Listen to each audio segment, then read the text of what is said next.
je le fais pas parce que c'est son idée et ce sont ses chiffres. C'est très bien, mais je suis pas à l'aise avec le truc. Donc There is a meeting room in the third floor, il n'est pas là, Colin? Il y a le commercial meeting. Oui, mais il a commencé à 8h30 pour la commercial. Ouais, Je pense pas qu'il laisse pointer. at the end of the month we have Eh ben ouais. Hello, Mr. Golan. Par contre, il serait bien de commencer parce qu'on a Time to wake up. You're my special guest, so an update today for you. Alors. Just say you've got your meeting, okay? I start. Hello, good to see you. Good to see you too. Salut. There's still another stuff. Hello, hello.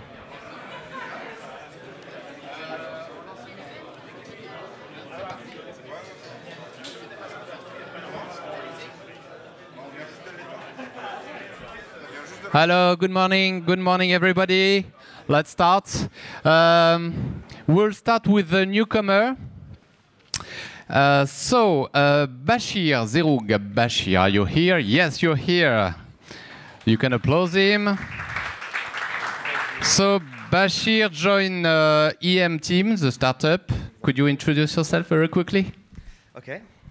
Hi everyone, so my name is Bashir. I just started yesterday joining the data science team, which takes care of acquisition along with Clemens.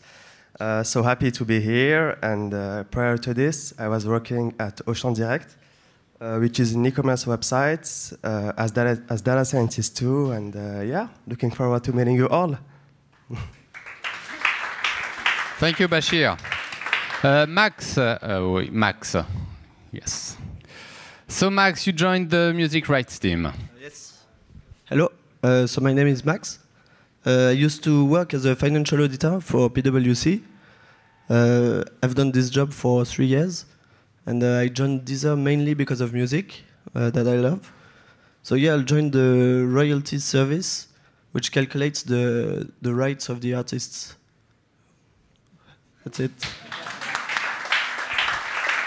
Thank you, Max. Andrea, where is Andrea? Okay, so you joined the R&D team with Romain. Hi all, I am Andrea. I will doing a PhD during the next 3 years in R&D team. I studied science and music last year at IRCAM, and I'm from Marseille. Glad to meet you all. Thank you. Thank you. Andrea is our first contrat cifre, which is a specific contract for PhD. Now let's come to Laura Jenkins. She's in the UK, so this is not why she's not here, but we can oppose them and welcome her. Leonie, she is in London as well, and she's in the customer engagement team. Fabio Santana, he joined the Brazilian team as an edito. Let's go now to our interns. So Philippine, is Philippine here? She's not here, but we can welcome her. She will join the coordination and development team with Vladimir. Robert, okay. It's a day off for the interns today? Okay, so Robert joined the acquisition team. Today we've got the commercial meeting, so we've got our special guests, Oscar, Daoud, Golan. Golan, just a few words on this commercial meeting? Bonjour, je m'appelle Golan. Je suis. Good morning, everyone. Good to be here. The commercial meeting is something that we started probably 6 months ago. The purpose of the meeting is basically to bring the... This is in my eyes, hang on a minute. The purpose of the meeting is to bring the people who are in charge of our P&L around the world into one roof so that we can all exchange views of what's happening in Deezer and around the world. So every 6 weeks or so, we bring in people from all the regions, the managers, and sometimes they bring some of their number twos and second hands with them to the commercial meeting. The commercial meeting consists of the guests from Asia Pacific. We have Daoud. Is Daoud in the room? Yep. So Daoud is here. He's the guy who looks after all of our activities in Asia Pacific. We've got Oscar, who looks after North America and Latin America. We've got Phil, where's Phil? Looking after Northern Europe and Africa. We've got Ralph, where's Ralph? Yeah. Looking after the other sides of Europe, plus Eastern Europe, plus Germany for sure. And we have Alexis, of course, who looks after France, who's also an active participant in that meeting. So we meet every 6 weeks. We usually have people from other divisions and departments joining us. We talk about GDPR, we talk about product, we talk about technology, we talk about brand, we talk about everything that involves the business. It's a full day, 9-hour meeting, so by the end of the day, we really don't want to spend any more time with each other, which is why we go away for about 6 weeks, and then we meet again. So that's what's happening in Paris today, and we'll try to make sure that everyone knows when those meetings take place, because it's an opportunity for you guys to meet some of the people that we work with who are usually not here, and to catch up with them. Okay? Thank you. Thank you, Goran. Goran takes French lessons, and as you can see, is improving day by day. So for the next time, you will do it fully in French. Okay, Michael Koo, so we can welcome Michael. Happy to have you here. So Michael, you wanted to give an update on the CS team. Yeah, bonjour tout le monde. This is pretty exciting. I never had a microphone. Oh, I got a clicker as well. It's even better. So do I just... yes. And how do I go back? Brilliant. I figured it out. So as Christoph mentioned, I'm here to give you an update on things client support related. Wow, this is pretty fantastic to see how many people are. So yes, this presentation is usually 20 minutes. So I'm going to preface it by saying if I run through this quite quickly, because I have 10 minutes, 10, 12 minutes, so I'm going to do it a little bit faster than normal. But if there's anything that you find very interesting, please come and see me. Afterwards, I'm here until Wednesday, or hit me up on Slack. That is all great. But basically, I wanted to share with you some pretty cool stats about where we are right now, what we're doing in the future. And Neil Banks, who is our customer experience manager, he is going to share with you some of the exciting stuff we're doing right now. So basically, some numbers to share with you. So essentially, we're now 40 people, both here in London and Paris. That is an incredible growth. When I started in 2014, we were about 9. But in all honesty, we've had to grow that amount because we deal with thousands of contacts in a year. And what I want to use this opportunity for, whilst I have you all here, is to say a huge thank you to everyone who works here. We would not be able to deal with this amount of contacts in the way that we do if it was not for your help and your support on a daily basis. Now, customer support is one of those unique departments at Deezer where we touch points with lots of different departments. And it's actually really, really helpful to get all the support that we do from you guys. And some of the achievements that I'll go into later in the next slide are really credit to the work that you do every day. Now, another thing that's changed with our support is not just the scale of which we do it, but also the kind of, well, we've become essentially more global. We already support previously 5 different languages. The new one on there is 6. Like many places at Deezer, we have significant talent in the support team. Essentially, a lot of our team members can speak up to 3 languages fluently, which allows us to have the flexibility to deal with not just these languages, but also languages such as Dutch, Italian.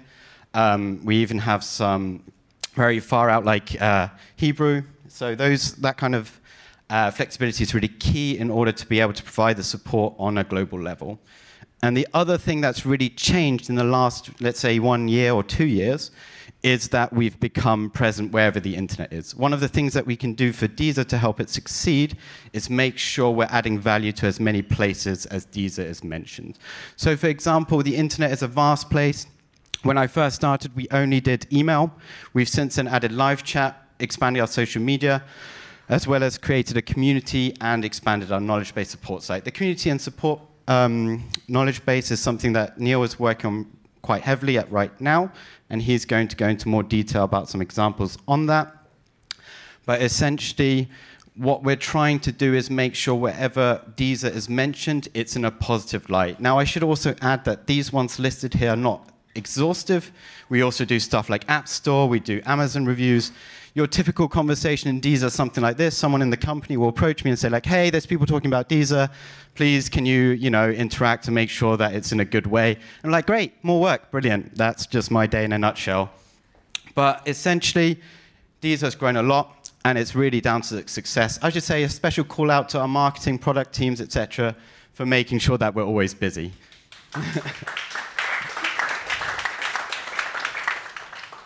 So how do we measure success? If you've spoken to anyone in my team, there's a good chance we would have mentioned one of these two things, if not both.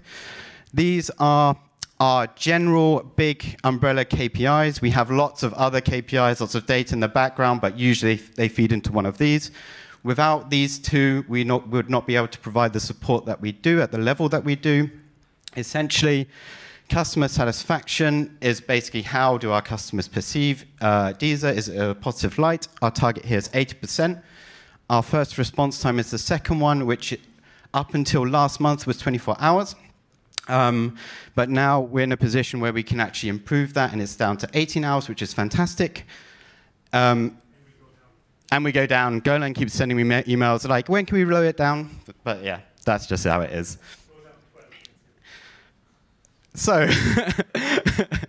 but essentially, it's very easy to understand why, without these two being high levels of standards, it would not work. Essentially, if we had great customer satisfaction but a slow response time, it would not be worthwhile for customers. They would quickly churn, go to another competitor. And likewise, if we had a fast response time, but our satisfaction was not up to the standard, or we did a poor response, people would also look for other competitors. So it's really key that we have these at the level that we do. Otherwise, we're at risk as a company. But the good news is that here, we're doing really fantastic. This is a wonderful graph for early in the morning, which I'm sure everyone will love. But essentially, it is going all in the right direction. I'm not going to talk about this too long, but you can see here the red line is the customer satisfaction line. So you can see it's trending upwards over the course of a year. And the blue line is the first response time, which you can see is a nice downwards trend.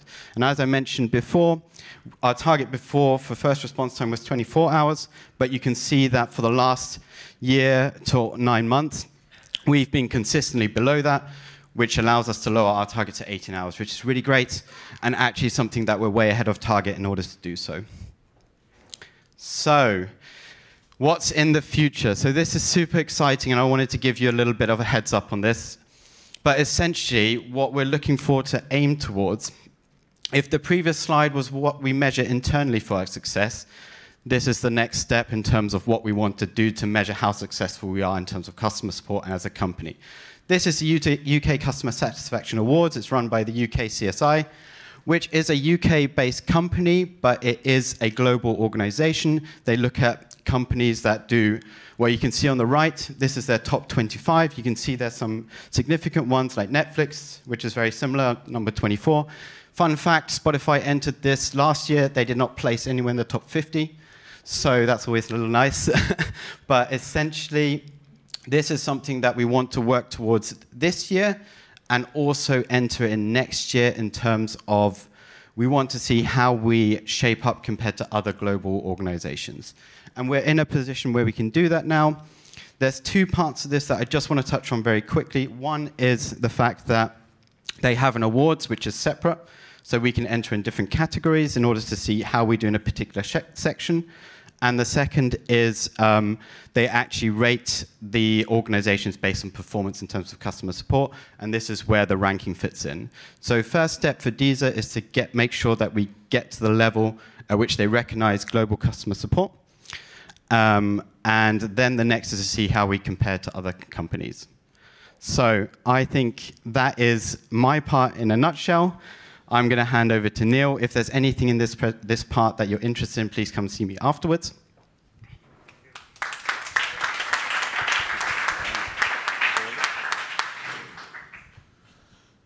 Hi, everybody. So Mike's spoken a little about live support and our targets and our different KPIs. I'm going to talk about the other half of support, which is more about passive deflection. Is that loud enough? Oh, wrong way. So we started out about 4 years ago with our support portal. Much of this was our live support channels, web chat, web form, and our support articles. Now, we've been doing this in 5 languages. Mike mentioned now 6. Japan, let's say 5.5. And over the last year and a half, we've basically doubled the number of articles that we have on the sites. We've doubled the amount of exposure, and we are focused largely around providing support and answers to our customers while we're not there. This is a huge thing for us. We're a global company. We have customers all around the world, and we need to provide them answers, whether we're waiting at the end of the channel or whether we're kind of at home asleep in our beds. So our FAQs go a long way towards this. Our customers have many questions about our different offers. They have different questions about how to use our product, how to get the most out of Flow, playlists, etc. Now, we've got to the point now where we're about 600,000 views per calendar month. We're talking over 6 million views a year, which is fantastic. The other side of this is our new kid on the block, our community platform. I'm sure many of you have heard some whispers about this throughout the company. We launched this in November of 2017 in 2 languages for the time being, and we've managed to get ourselves up to 88,000 registered users. Actually, this figure's a little bit out of date. We're more over 90,000 now. In fact, I checked it last night, and then again this morning, we've got another 350 users overnight. The other thing we have with this is 4 super users. Now, these guys are really important. Our super users are essentially, they're kind of brand ambassadors. They're community influencers. These guys are super active. They're posting 20 plus replies per week. They are constantly engaging with the community. They create informative content, and they answer our customers' questions. One really key thing is we don't pay these guys anything. They do this completely voluntarily. They do it because they love our product and they love the Deezer brand. The other thing we've managed to gather with the community is 733 user suggestions. So our customers are really passionate about our product, and they want to give us information. They want to tell us about the things they want to see in Deezer or improvements they want to see within the product or our offers. And all of this is flooding through our community platform. So what has been the actual aim with this? So our aim for this is to have a scalable support solution. As Mike mentioned, we have, 435,000 contacts per year, and this is growing. As we add on more customers, more users, so too we get more customer contacts from all around the world. Now, one of the biggest challenges is to try and find a solution that is scalable, that will meet their needs, and essentially kind of answers their questions and to their satisfaction. So we've been focusing on this two-pronged through the community platform and through the support platform, where we're creating a solution that's easy to find. Essentially, we want to guide our users to their solution. So if we're not there, they can find the answer to their question. This is largely focused around, as I said, P2P support, which is on the community. So again, our super users, these guys are creating content, they're asking customer questions, all absolutely for free. And they're also helping users to help users. We have some super users, I should say. Some of these guys are really technically minded. They know everything about every single device you've ever heard of, and probably some you haven't heard of. These guys already know more than I will ever know about devices. The other side of this is the self-help. We talked about the FAQs. We want to keep adding on more FAQs around our content, all our different offers, all of our different devices. And again, it's about bringing the solution to the customer and making it as easy to find and as easy to use as possible. Now, one of the big reasons for this is we want to be able to add value in the biggest areas of opportunity. So what do I mean by this? We have lots of different things where our customers need support right now.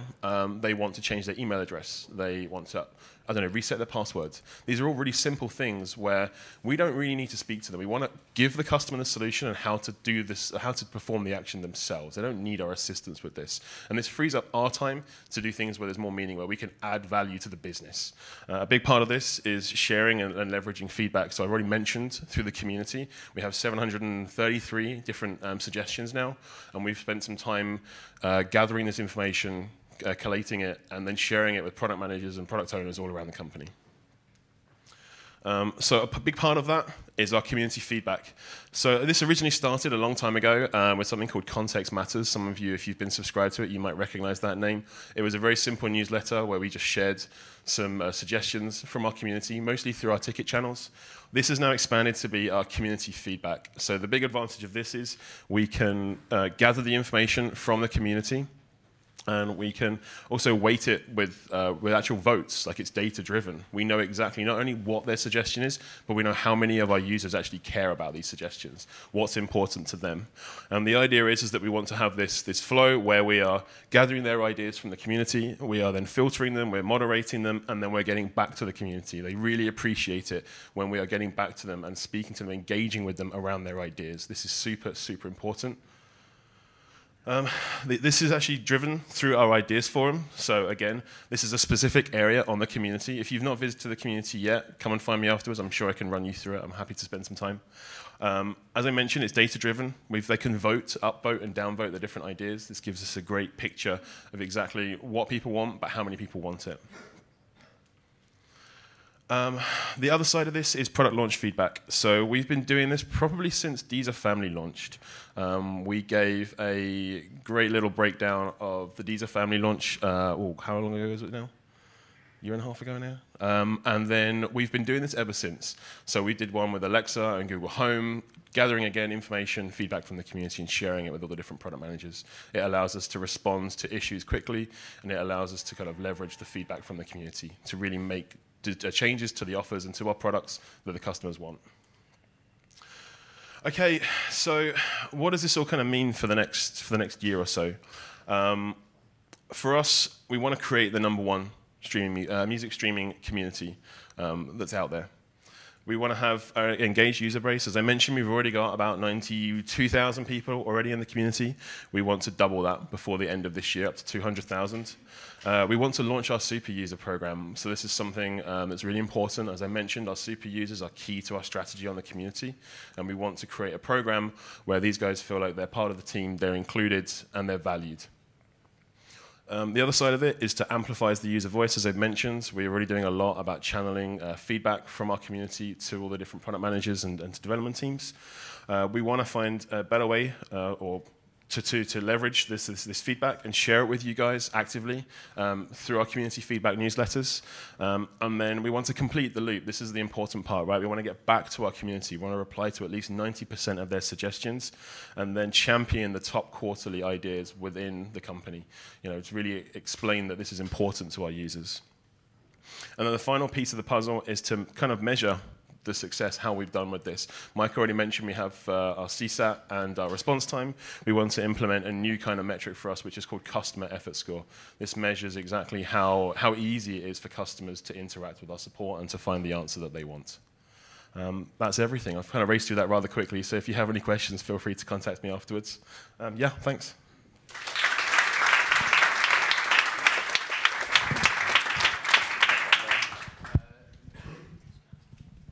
Neil and Michael, a big thank to both of you for coming to us and sharing with us your ambition and your figures. Thanks a lot. You can applaud them. We really appreciate this kind of interaction. This is important. This is important, and I'm talking for Ralph, for Daoud, for Oscar. Happy to get you here and to get some updates on your activities, on your daily activities. Flore, it's your turn, and you will talk about some changes about the brand team. Thank you. Hi, everybody. For those who don't know me, my name is Flore Tiberghien, and I head up the global brand team at Deezer. And I'm here today to talk to you about some organizational changes. So first and foremost, why do we have a global brand team? So as you know, our brand is brought to life in many ways, through our app, obviously, through our campaigns, through our partnerships, through our sponsorships, and through every one of you. So from there, the mission of the global brand team is very simple. It's basically to build a brand that is strong and unique across all of these touch points and across markets. So we need to make sure that this brand experience has some consistency across markets while respecting local specificities. So when it comes to that mission, the idea was really to understand how can brand also become a differentiator that will contribute to the success to the company as well as product. So what I did in order to move things forward when I got here is really to listen. Listening is good. So I sat with every single part of the organization and tried to understand where we were versus where we needed to be in order to deliver on that mission. Two things really stood out. So the first thing is that we have a global studio that is doing a lot of work, but we really needed to reinforce our brand strategy and positioning skills in order to be more proactive, in order to define a clear positioning, and so on. And the second thing is that not all of them, but most of our key stakeholders are based in our headquarters. So here I think about product design, acquisition marketing, product marketing, and of course our studio in France. So what I did following these observations was doing a proposal to the senior management team that was accepted. And I then sat with the studio team, explained the project, which they agreed to, and we agreed on a 5-month transition period to allow everybody to think of next steps. So now what's happening concretely, some of you might have read my emails, we'll have a layer of brand strategy roles. This will allow us to be more proactive first versus reactive and to build that brand that we have ambitions for. So really brand project management, brand positioning skills, brand planning and so on. And the second layer will be the studio layer. Therefore, the brand team will now become the brand and creative team. And when it comes to the studio, we clearly need a studio director, so we'll have one. And we also need to step up our game when it comes to video. So more to come on that. We also need to be digital first and mobile first, so we'll hire accordingly. One last thing, if you know of people that have the skills that we are looking for, all the jobs descriptions have been updated on our website, so have a look at them. And in the meantime, I'm here to answer any questions that you have, and we count on you as a team, on your support while we're working on this transition. Thank you.